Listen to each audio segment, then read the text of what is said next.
All right, well, I just wanted to say thank you again to Papa John's for hosting us. These offices are amazing. I felt like I was walking into a downtown Chicago loft as I got off the elevator.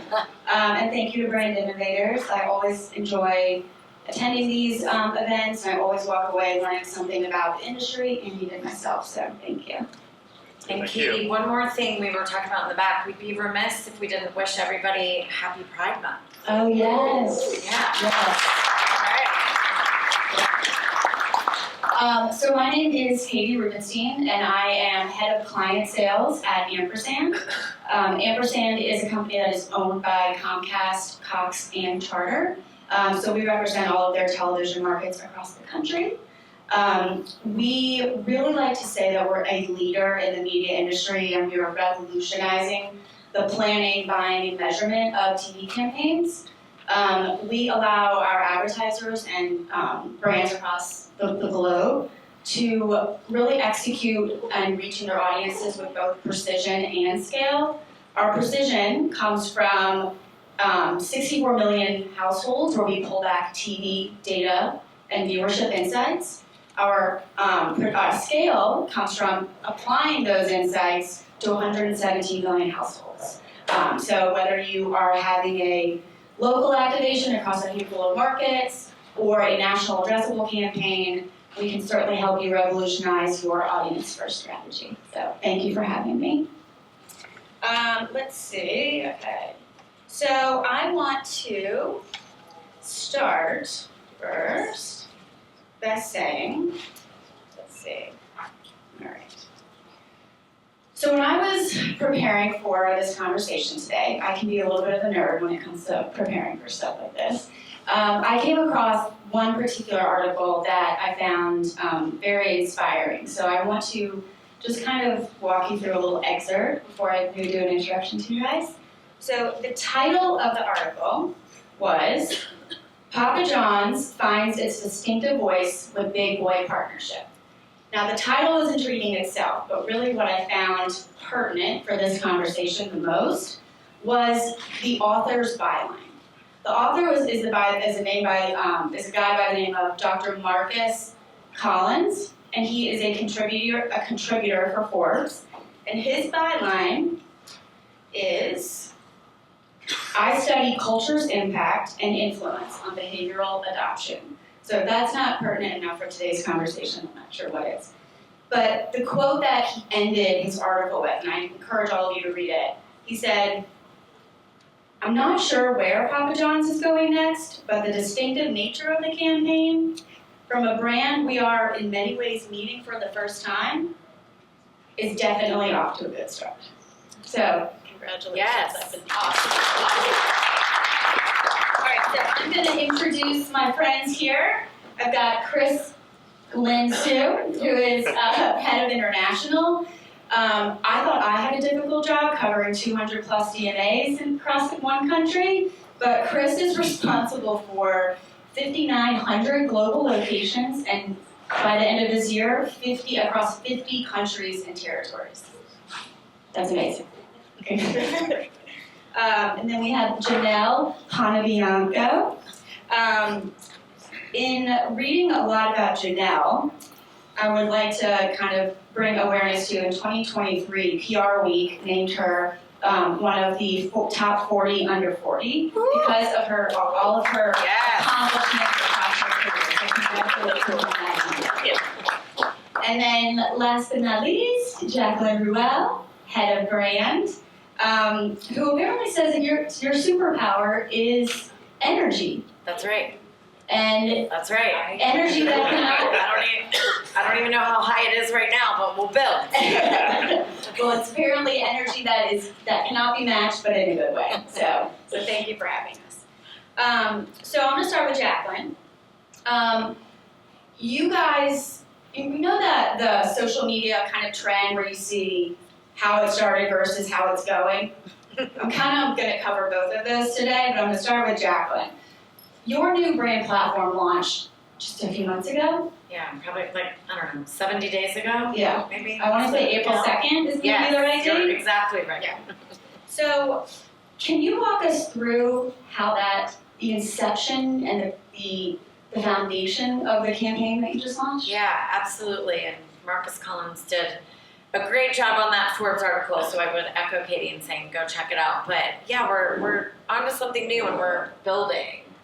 And my clicker is not clicking, so I'm gonna play this old school way. I might just stand for a second. So we have a very lofty brand ambition, but it's important to know, and you'll see in some of the art on the walls, we have a vision to deliver the best pizza in the world, right? And so with that, we want people to care more about our brand, and so we have this ambition that we set forth as we embarked upon the new campaign to be the most beloved pizza brand. Universally speaking, and you guys maybe can all subscribe to this in this room, people are obsessed with pizza, more so than you have them, going to bat for tacos or burgers or chicken sandwiches, right? And so we wanted to find a new way to harness that and wrangle it, but make it specific to what Papa John's can bring to the table. We need to keep getting up and doing this. So we'll just keep winging it a little bit because my little clicker doesn't want to work. So part of what comes with that is the notion that, and I'm not going to say anything in this room that marketers don't know, we have to be very customer obsessed. And I think over the past 8 months, we found a way to take a step back and kind of re-engage with our customer and actually understand who they are and what they care about. Obviously they care about pizza, but there's things that we needed to unpack, and so we did a true deep dive on an audience segmentation to really unpack that further as we started to build out to the campaign. We can jump to the next slide. Thanks, Chris. One of the things that we uncovered as we thought about this group of people that we're going after, the rabid fandom of pizza lovers. We affectionately refer to them as a pizza cult, and we don't mean that in any sort of, deity type way, but they are fanatical about pizza.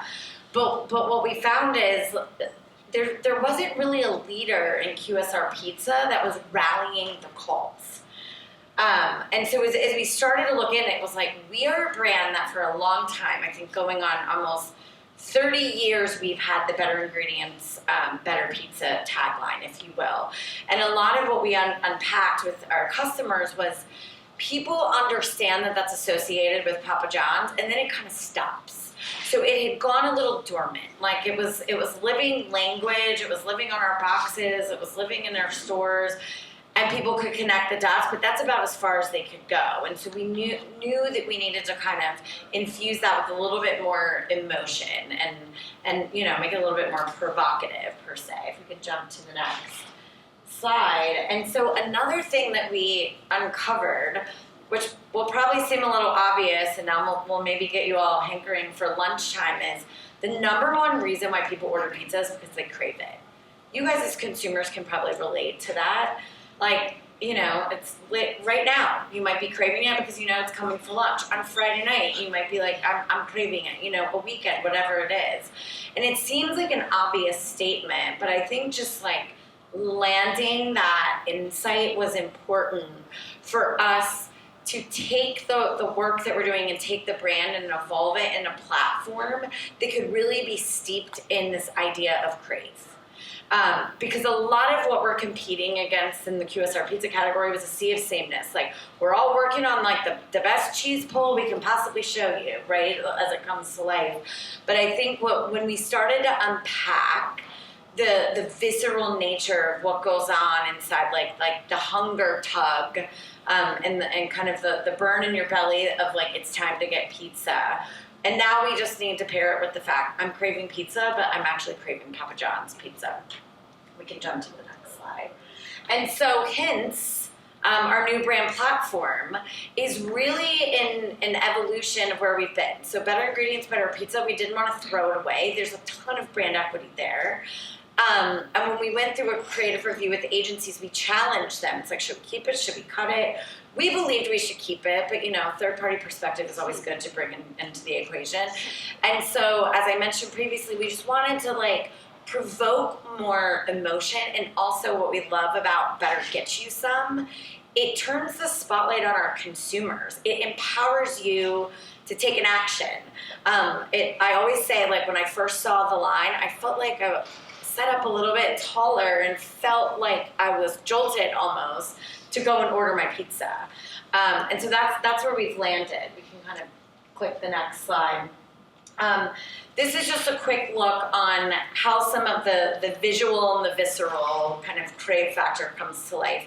If you haven't tried it, it's on its last few weeks, but we launched Crispy Cuppy-Roni. It's the amazing, very crispy cupping pepperonis that we still have on the menu as an LTO right now. And then if we jump to the next slide, we'll see it really enabled us to put some super fun typography and just kind of advance the brand visually with things like typography, but land it over very macro shots of our ingredients. You know, we take a lot of pride in our ingredients. It's why, for the test of time, we've had a statement like better ingredients, better pizza. So pairing that with a little bit of like modern, elevated look and feel with the macro shots on things like our dough, which by the way is fresh, never frozen. You know, our sauce, which by the way comes from tomatoes that go from vine to can in less than 24 hours. And then, like, you can't like debate cheese, just in general. And so cheesy. And so if we jump to the next slide, like that's how we've been kind of evolving the look. And so we put the brand platform on the pizza box. It's a billboard that walks into consumers' homes every day. You know, we swagged out the office because, like, what's a brand launch without a new hoodie? And then we put a voice and a tone to the work that you're going to hear here in a second with Big Boy. And I think that was very intentional. We have a very, like, fast lyrical music bed that anchors the spot that we think really drives some of that memorability and kind of callback and recognition. And he has some of the best lyrical talent in the game, and the fact that he's kind of rooted here in our community of Atlanta was a nice kind of serendipitous move as well. And so we kind of anchored him to the launch, and you'll see him start to continue to come to life over these next few months. And so we wanna play you. This is kind of our rip reel that helped us break out into the world. Like, I got kicked off campus, but they let me back on because my dad knew the dean.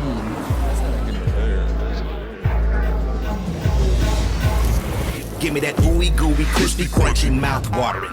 Give me that meaty, treaty, zesty, bestie, garlic saucy. Give me that dippy, doughy, melty topping, pepperoncini popping. Give me that cheesy, saucy, tossy, Papa John's. Give me that holdy, pepperoni, tantalizing. Give me that choco chippy, sticky, sweetie, hypnotizing. Give me that dippy, drippy, drummy, ripping, Papa wanging. Give me that cheesy, saucy, tossy, Papa John's. Better ingredients, better pizza, better get you some. Now I'm talking about, yeah. Yeah. I'm like, we didn't script that little flair at the end. He put his Big Boy flair at the end. We got the tracks back, and we're like, yeah, we'll roll with that. I'm gonna trade. I'll come drive. I might need your. Oh, it works. Well, as a local and native ATLian myself, I love the visuals, I love the music, I love the vibe, I love it all. So congratulations. Thank you. So my next question is for my friend Janelle. So in the article that I mentioned that Dr. Collins wrote, he said that in some ways we're meeting this brand for the first time. And I think we can all agree that change is hard for a lot of people. And also patience is a virtue. So how are you in your role navigating the journey of communicating with the customers post-launch? So for me, can you guys hear me? So for me, I've been at the brand for about 3.5 years. So I got to join when Candace went through her timeline. I joined right before the Atlanta office opened. So I joined at a really exciting time. It was actually the moment when the brand really was coming into this new fold. And so my role here is that I'm the head of external communications. So I lead brand PR, I lead corporate storytelling, crisis and reputation. We have no crises at all. And the best part of my job is to tell the stories of this brand from beginning to end, right? And so, I get to work with Chris internationally. I work with Jaclyn here in North America. And yeah, that is my job, to really get consumers and media, investors, potential team members, the world, to understand like where we're going, where we've come from and where we're going. So with this particular launch, what was really exciting about it was that, as Jaclyn said, for the first time in a really long time, we were armed with consumer data. And at Papa John's, we are people first, as Candace mentioned, and we wanted to make sure that we were speaking the language of our consumer. So all of this work that you're seeing really does point directly to the affinities, the passions of our consumer, right? Because that is who we want to be making sure that we are connecting with. So it actually was pretty easy because we kind of let the work speak for itself. Oh, I'm happy to hear that. It's easy. Well, easy in the sense that like the consumer insight is really simple. It is about, as Jaclyn said, it's about the crave moment, right? Like here at Papa John's, like we all love pizza and we believe that the world loves pizza and deserves better pizza. If you don't like pizza, like I'm kind of side-eyeing. I'm also a New Yorker, so like you better like but my point being that like that's a really normal insight. I think what is even cooler about that insight is the fact that like our competitors, is my job to differentiate us from our competitors. Our competitors at large are very transactional. When you look at the pizza category, you're seeing promotions left and right? Like Domino's is discounting, Pizza Hut is discounting, cheese pulls. It's very transactional because the belief is that when you order pizza, it's kind of your default. Like I'm a mom, I got 2 kids, I'm a baseball mom, we come home from practice, I don't feel like cooking, I'm gonna order some pizza. But also, we order pizza when we're really happy. When me and my husband first bought our house, we bought pizza as like a celebratory thing, pizza and champagne. So it's there during that time. It's also there when things kind of suck, when you break up, when you go through a breakup. It's there to like console you, pizza and champagne. Do you know what I mean? So like we got to talk about the emotional connection to it, and that's what I mean when I say it was easy. Because like if you really just think about the role that pizza plays in all of our lives, the fact that it brings people together quite naturally, it's a food that you don't often eat by yourself, it's shareable, that was the easy part of it. Thank you. I think one of the things that I admired about reading about this whole team was just how much time and energy you put into the consumer and really listening to what they have to say. And you mentioned the differentiation between your competitors.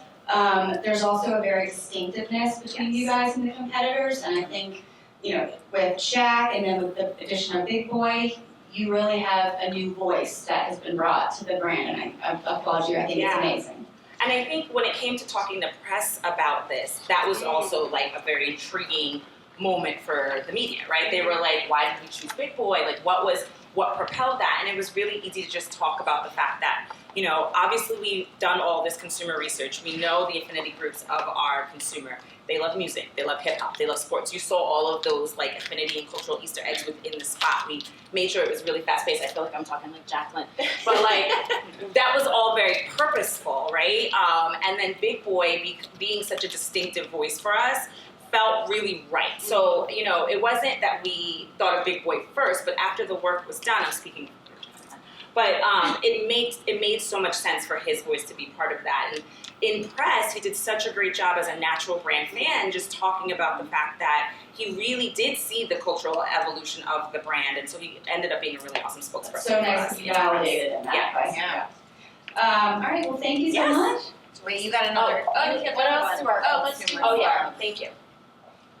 We can't leave this behind. Right. Oh, yes, we can't forget about the garlic.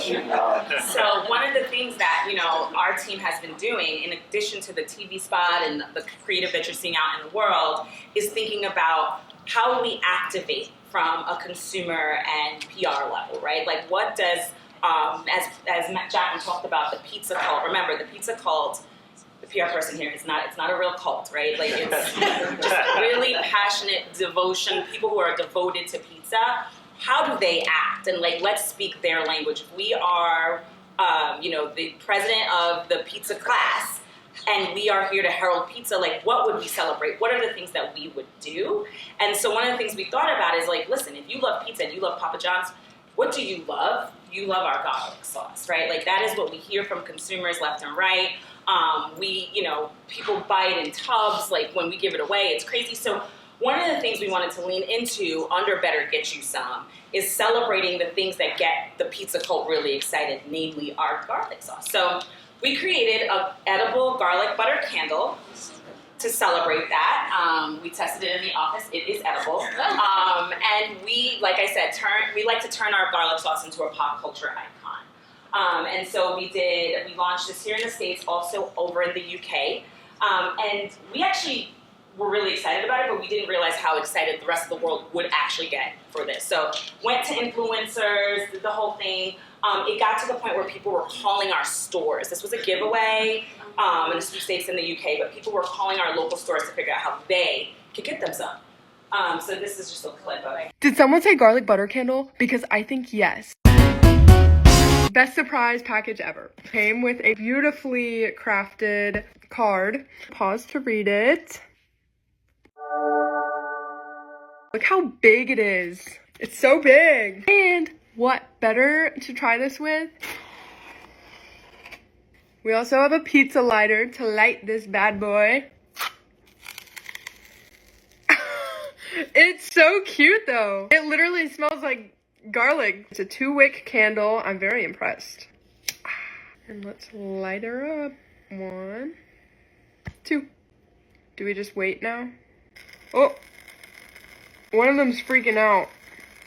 They're both kind of freaking out. They're freaking out. It's still going. Okay, now it's getting a little more soft. It's getting to be a little squishy. It tastes garlicky, ooey gooey, deliciousness. Delicious. I'm so excited. I'm so excited. All right, I'm gonna come back and see if this has melted a little bit more, and we'll try my pizza with it then. Okay, I'm back. It's looking pretty melted. On our pizza slice, and let's dig in. Do we just...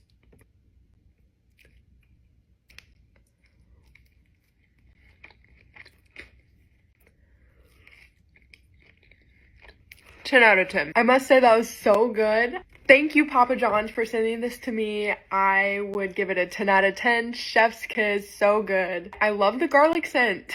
Papa John's. Better ingredients, better candles, and pizza.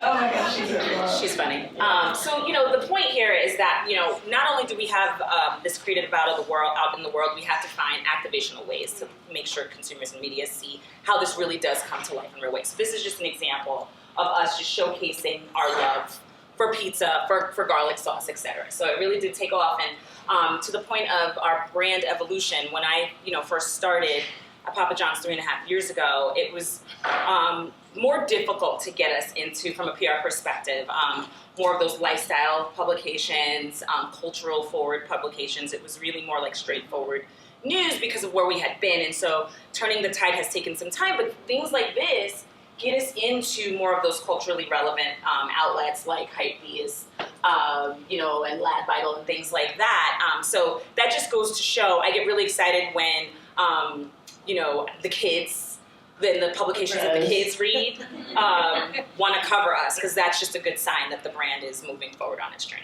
So. Love it. I wish there was a scratch and sniff on this video. There used to be, I think we have them upstairs, we have these garlic candles, not edible, but they really do smell like garlic. I put one in my husband's car, but he was not happy. Yeah.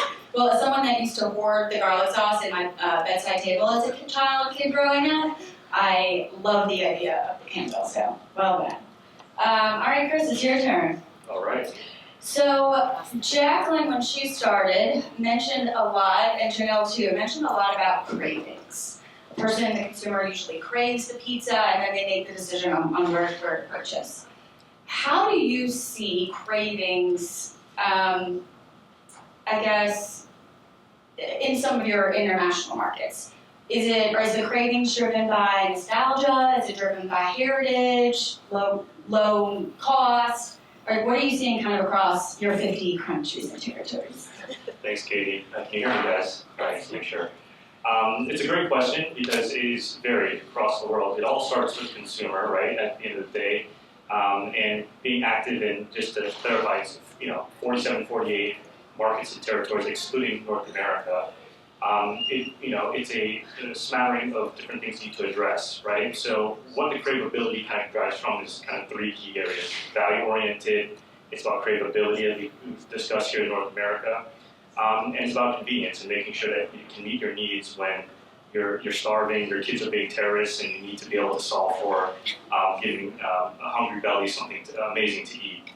But one of the things that we focus on is making sure that we're attributing the right product, the right day parts, the right occasions for our consumers. So it really starts with insights. And one of the things that we see, like let's just use China for example, it's really driven by partnerships for its breakthrough to make sure that we're very nascent in a market like China. Pizza is fairly mature, but Papa John's is about 325 stores. When you're competing with Domino's that has 800 and Pizza Hut that has 3,000, it takes an opportunity for us to be a little bit more of a challenger mindset. So it's about breaking through with partnerships and then having a great, we call it a high-low strategy or a barbell strategy with a value-oriented proposition. So we're still a premium pizza QSR player, but we can justify that with the better ingredients, better pizza story.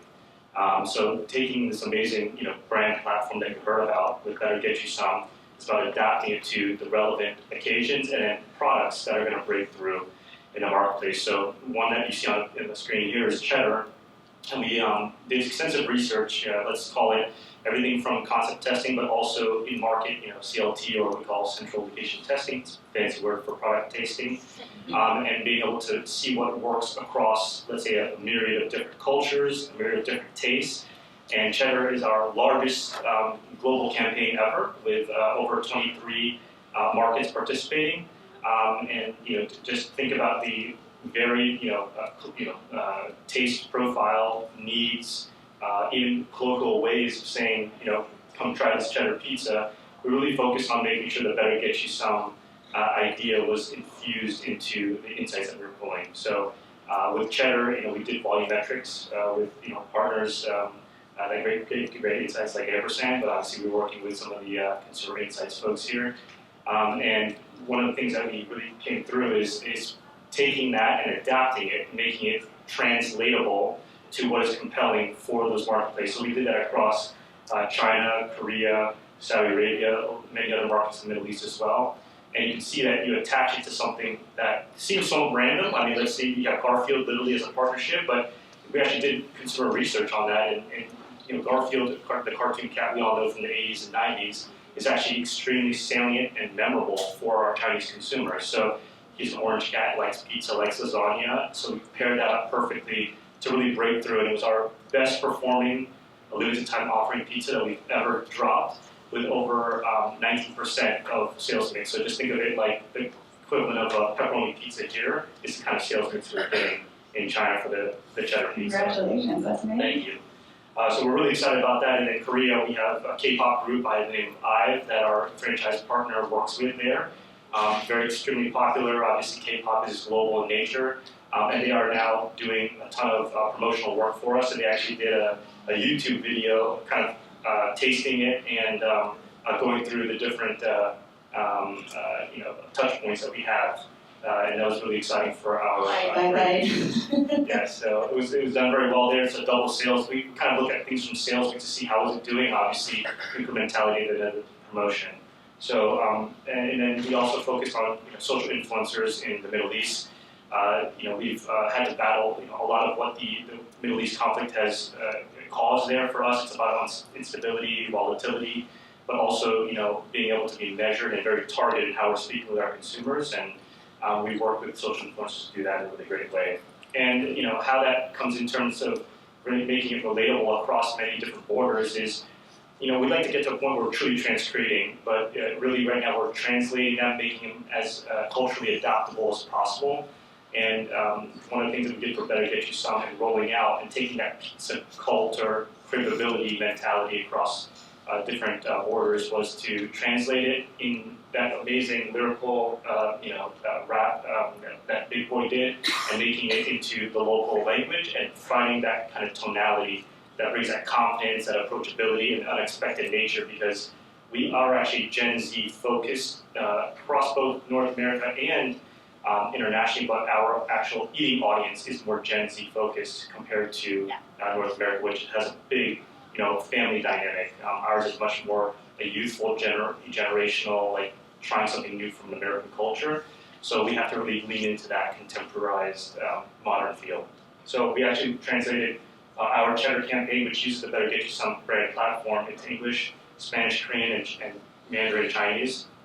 And we actually have an example of how that looks for our cheddar campaign, which you'll see some of the similar snippets, but then incorporating some of the cheddar campaign visuals. So we could run the 15. Give me that ooey gooey cheddar cheesy mouth watering. Give me that cheesy pleasy melty shredded cheddar flaunting. Give me that cheesy saucy Papa John's. Better get you some cheddar pizza, Papa John. So you can see that the campaign is extremely modular, can obviously flex depending on what's needed. So in this scenario, we have a new product, a new limited time offering, and we want to infuse that into this amazing campaign. A quick 15, and then take a look now at the Spanish iteration, which kind of uses that flair of the way that rap artists in Spanish-speaking markets utilize reggaeton, that rap flair. So if you run that one. Dame ese queso estira cheddar, toca agua en la boca. Dame ese cheddar, porfa, funde, corta, mi tripa comporta. Dame la queso, salsa, dame la Papa John's. Cheddar pizza, mejor pídate una. So something as simple as the end line, is really focused on making sure it's colloquially understandable. It's it's actually what people take away from Better Get You Some, which is extremely American and English-speaking focus. And we've done that in Korean and in Mandarin Chinese, and we'll continue to do that as well as in other languages and cultures. Amazing, amazing work. I would love to try the cheddar pizza. Is it going to be served today? Unfortunately, it's not. We definitely we'll take some from China and ship it over. Deal on full belly. So I know I have referenced this article every other second today, but that's just how much impact it had on me when I read it. And Dr. Collins said this about culture. Culture gives credence and context to a brand outside its typical categorical constraints. And I think, as we all heard at the beginning of the session, Papa John's is really leading with people first, both internally and externally. And one of the things that I loved hearing was that you guys wanted to understand what your consumers cared about besides pizza. So, as just to kind of wrap things up, my question to you guys, starting with Jaclyn, what do you care about besides pizza? I married a Boston boy. It's game 1 tonight. Go Celtics. Yes! Thank you for not booing, because we're Celtics fans. Don't speak too quickly. I'm from Miami, and we had a rivalry. Last year. And the past few years, I'll say, go Mavericks. Oh, That's Chris! Here we go. Your socks say different. Yeah. A little love for you. Oh, that's His lucky socks. That's amazing. That's hilarious. I'm a New Yorker, so I'm a heartbroken Knicks fan.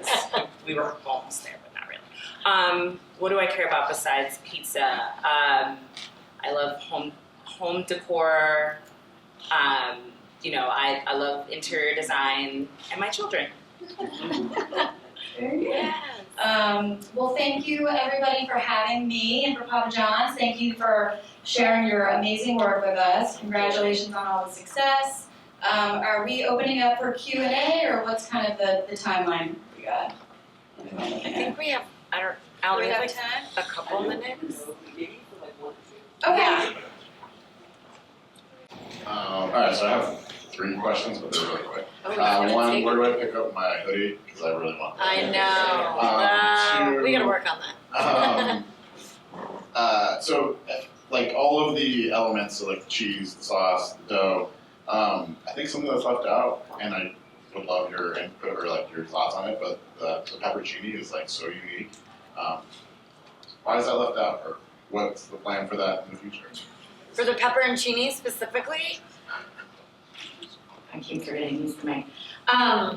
It's not left out. I'll roll tape again on the first one. We do have dancing pepperoncinis. Literally. It will make its way into all the work. And some of the things that you might see statically or in some of the social, it's very uniquely placed in situation, but like maybe we'll evolve it to a starring role at some point in time. I'll take that into consideration.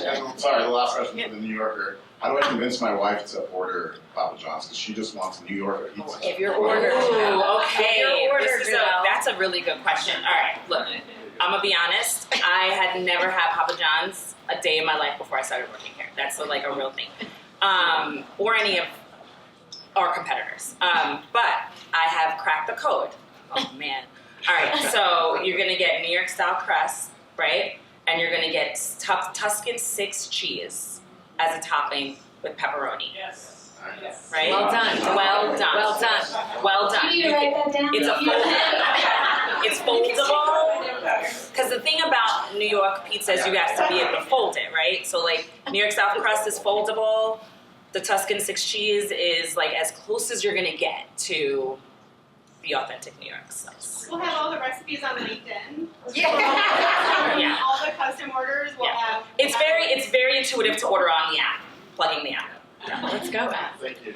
I'm just going to build on that question about pepperoncini and more serious tonality. I guess is internationally we lean into it a little bit more. We're intending to. There's a couple nuances because of supply chain we don't have in Korea.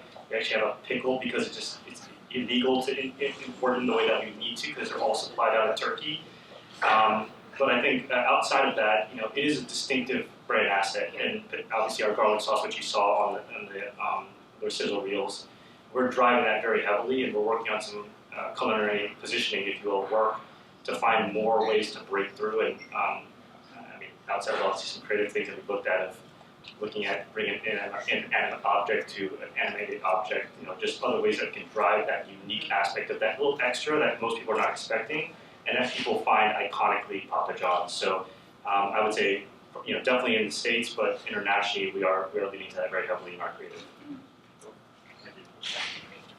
Yeah, like getting All right. the signal. Thanks everybody. Thank you to the Papa John's. Thank you.